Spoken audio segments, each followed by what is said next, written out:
guys, welcome to my channel. I'm Anissa and I make videos on money and personal finance while documenting my journey to bus life. And in this video, I want to talk about budgeting. If you're an aspiring nomad like me, then you're probably thinking through how you're going to pay for your lifestyle. How are you going to put food in your fridge and keep water in your tanks? In this video, I want to share some very practical tips on how to make a successful budget. In my first video, I shared how I paid off $34,000 of debt in 2 years using budgeting as my primary method to keep my spending down and freeing up my income that I could use towards debt. I'll link to it in this video in case you want to watch. And without further ado, let's jump right in. Okay, tip number 1 is to make a zero-based budget. That means your income minus your expenses equals 0 every month. This ensures that your income matches your expenses, so you're making the most of your money without overspending. If you add up your expenses and it comes to more than your income, then you're going to have to make more money or take things out of your budget. So that's what I did. I made a budget every month. I made sure that my expenses actually came beneath my income, and then I used that leftover income to pay off debt. All right, my second tip is to budget your priorities first. Start with the 4 walls. That's your food, utilities, transportation, and rent, like your housing and stuff. I also put giving at the top of my budget and whatever financial goal that I have. So for a while it was paying off debt, and now it's saving to buy my bus. For you, that might be something completely different, but make sure that you always have enough money set aside for the things that you really need in order to survive. And that would be, like I said, your food, utilities, your lights and water, your transportation, and your rent. All right, next tip. Track your expenses as you make them. This one was new for me when I started budgeting, but a budget isn't any good unless you track your spending. My budget is actually connected to my bank, so I can track my spending as soon as I open the app. Now, I use the EveryDollar app. It's something that I've been using for years. They have a free version and a paid version. I'll link to those down below. But there are lots and lots of different budgeting apps and different ways for you to track your budget. Some people use spreadsheets, some people just write it down. I've even seen people use Airtable to track their budget. Do what feels most comfortable for you. Tracking your spending also tells you how much you have left to spend in each category, so you don't overspend and you don't go overdraft in your bank account, which nobody wants. Okay, once you hit your limit in each category, stop spending. So this tip is about having self-control. Seriously, you have to be disciplined when you're budgeting or in anything in life, especially when it comes to your finances. It's the only way you're going to hit your financial goals. So when you're tracking your spending, make sure you see, hey, I've only got a couple cents left. There's no way that I'm going to spend that without going into overdraft. I'm just going to not spend it at all. And to help with that, I recommend having a miscellaneous category in your budget. So for me, I usually keep about $40 to $100 every month as a catch-all for expenses that just kind of pop up. So an example of this would be one month I unexpectedly had to mail a package and I didn't have any stamps. So instead of having to reconfigure my entire budget to be able to pay for this package, I just took it out of the miscellaneous category. There was money there, and so I used it. I've also used the miscellaneous category if I do overspend in another area, which is usually eating out. So if I have money in the miscellaneous category, I can use it for anything. But just like I said before, once the money runs out, stop spending and wait for the end of the month. Something that I see people do with their budgets that I highly recommend against is being too vague. You want to avoid being too vague with your categories and with your line items when you're making a budget. So what I mean by that is I usually have general categories like food, bills, etc. But then I'll go into those categories and I'll break those down too. So within my food category, I've separated groceries from eating out. And within my bills category, I've separated rent from water, from electricity, from Wi-Fi. You can kind of get a sense of what I mean with that example. So for someone who maybe spends a lot of money on their personal care, like they go get their nails done, they go get their hair done, etc. To keep yourself from overspending in those categories, it might help if you break those categories out into nails gets 50 bucks, hair gets 100 bucks, something like that.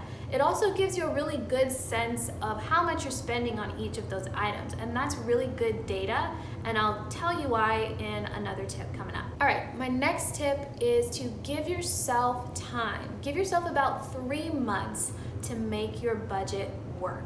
Now this was true for me. I started budgeting back in 2017. It was new to me. I mean, I had written down expenses and things like that before, but the whole concept of budgeting like this, zero-based, tracking my expenses throughout the month, that was very different.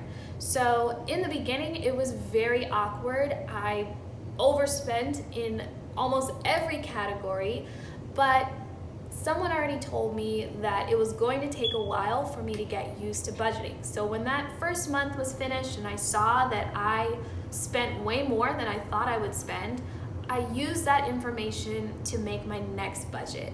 And the next month wasn't much better, but it wasn't too much worse either. And then by my third month, I had a really good understanding of how much I needed to live on and what my expenses were gonna be for a month. And my third budget and then my fourth and fifth and sixth were way better and way more useful. So if you try budgeting like this for the first time, if you try making a zero-based budget and it doesn't go the way that you thought it would, don't give up, keep going. Making a budget every month is so crucial to any lifestyle, whether you intend to live in an apartment or buy a house one day, or you intend to live on the road like I do. Making a budget is super important. So give it some time, don't give up. All right, next tip. Make your budget before the month starts. I start my budget a week before the month begins, and that's for a couple of reasons. First, it allows me to take my time planning and editing my budget. Sometimes when I sit down to make it, I don't get all of the expenses in one sitting. So things come to mind over the next couple days. I remember this, I remember that. Maybe something, a plan comes up last minute and I want to budget for that.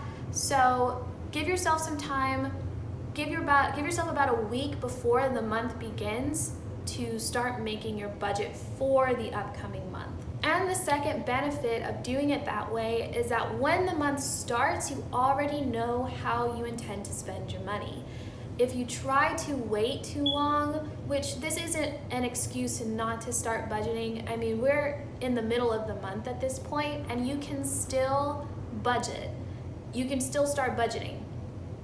But if you are coming up on the month, give yourself that time, that expectation, kind of get your mind wrapped around how you're gonna be spending your money because it's gonna make it so much easier.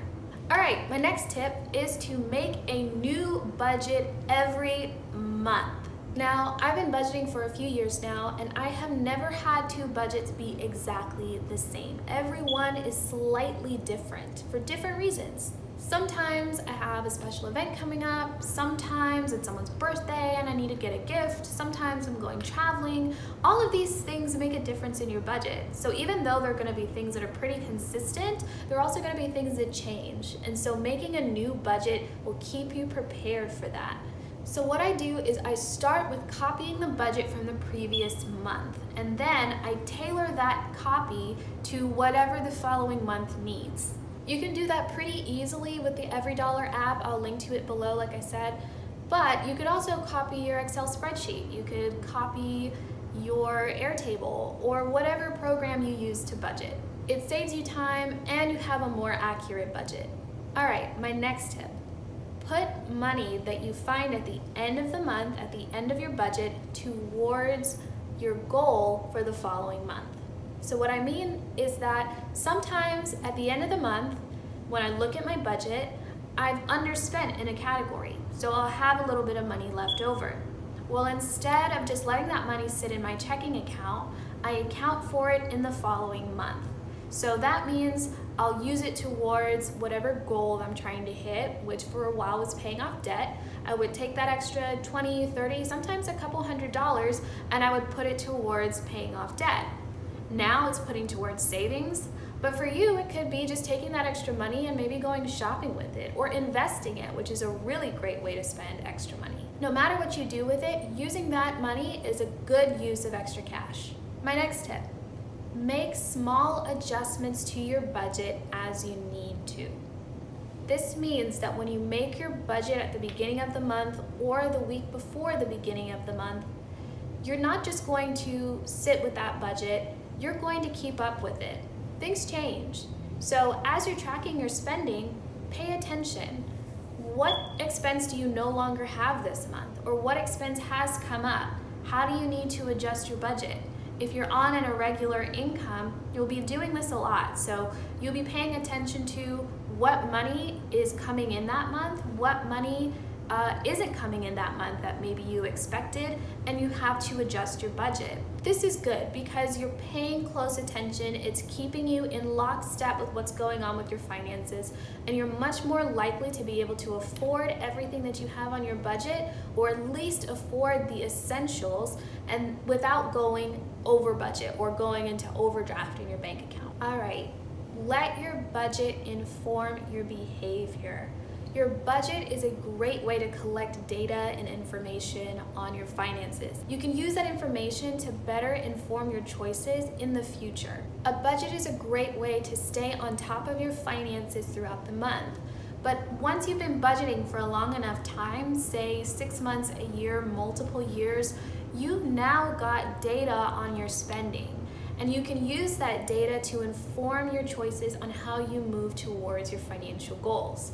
Now that might seem like a very rigid, weird way to think about your finances, but having that information on how much money you spent on beauty or subscriptions or eating out or grocery shopping throughout the year, you can then look at that and say, hey, I think I'm spending too much on this, and I need to cut back, or I need to choose a different grocery store, or I need to choose a different provider, or cut some subscriptions out. You can make an informed decision based on numbers instead of just feeling, because sometimes our feelings are misled.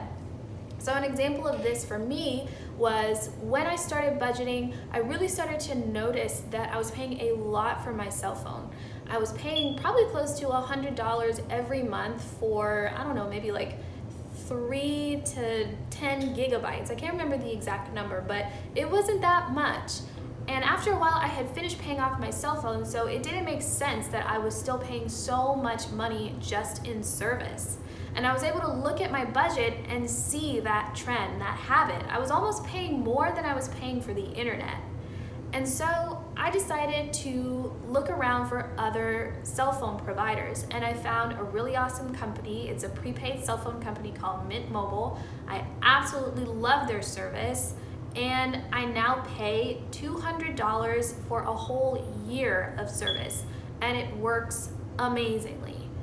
I probably would not have realized that if I hadn't been able to look at my budget over the last couple of years and see the trend in how much money I was spending for my cell phone alone. You can do things like that for yourself too. So I highly recommend that you keep track of your budgets. If you're using it in a spreadsheet, save those spreadsheets. If you're printing them out, save those prints, and then at some point go through it. When you start to get an inkling that maybe you're spending too much, or maybe you could afford to spend more in a category, go through those and use data to inform your decisions. All right, guys, those are all my tips for now. I hope they're helpful. Let me know in the description box below if you have any other tips. These are by no means exhaustive, and this is by no means the only way to make a successful budget. But this is how I budgeted. These were some tips that I used and still use today, and I really think they can help somebody else out there. So be sure to like, share, and subscribe to my channel. I hope this video was helpful. Leave a comment down below. Feel free to ask any questions. I'm happy to answer them. Maybe I can even turn them into a video in the future. So leave some of those tips and things that you would like to see more of on this channel. Thanks a lot for watching. I really appreciate your support, and I hope you have a great day. Bye.